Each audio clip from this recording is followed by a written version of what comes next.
میں ایک طرف آپ کی توجہ اور مبذول کرانا چاہتا ہوں۔ ہمارے دوستوں کا دعویٰ یہ ہے کہ امام کے پیچھے سورۃ فاتحہ پڑھنی فرض ہے، نہیں پڑھو گے تو نماز نہیں ہوگی، نماز باطل ہے۔ ان کا دعویٰ یہ ہے۔ ہمارا دعویٰ کیا ہے کہ امام کے پیچھے ہمیں پڑھنے کی ضرورت نہیں، امام کا قرآن پڑھنا مقتدی کا ہی قرآن پڑھنا سمجھا جائے گا، امام کی قرات مقتدی ہی کی قرات ہے۔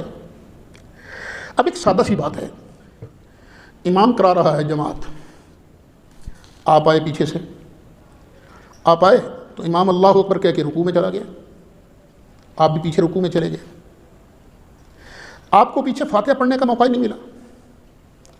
آپ ہو، سنی ہو، وہابی ہو، کوئی ہو، اس نے سورۃ فاتحہ تو پڑھی نہیں، رکوع کے اندر شامل ہو گیا۔ اب بتاؤ اس کی رکعت ہوئی کہ نہیں ہوئی؟